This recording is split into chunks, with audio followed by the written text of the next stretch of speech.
É bastante comum, quando a gente indica uma cirurgia para uma paciente, ela questionar: doutora, eu queria fazer um procedimento estético, eu posso associar os procedimentos? Hoje eu tô aqui com a doutora Marina Tessari, cirurgia plástica e uma grande amiga, para justamente tirar algumas dúvidas sobre esse tema.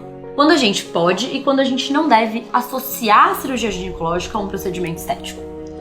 E essa é uma dúvida muito frequente, porque as pacientes querem geralmente associar para aproveitar a anestesia, a internação e o pós-operatório.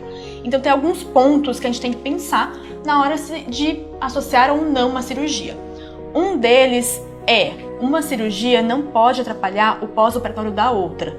Então, por exemplo, se a paciente precisa ficar numa certa posição pós-operatório por conta de uma das cirurgias, a outra não deve ser impeditivo. Outro ponto é: uma cirurgia não pode contaminar a outra, tanto relacionado à infecção mesmo, como no sentido oncológico.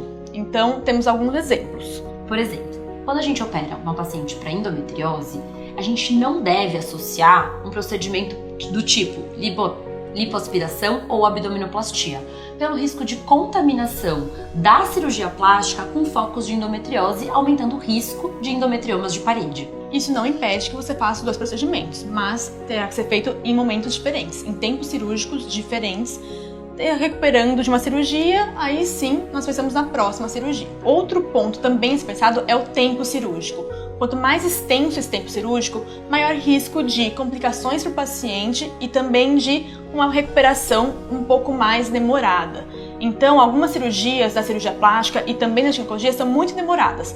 Nesse caso, é melhor separar em momentos diferentes, em dias diferentes, meses diferentes. Como, por exemplo, uma esterectomia e um lifting facial. São cirurgias mais demoradas, então não indicamos junto. Mas já outras, como colocar um DIU no centro cirúrgico e fazer uma prótese de mama, seria super tranquilo para essa paciente.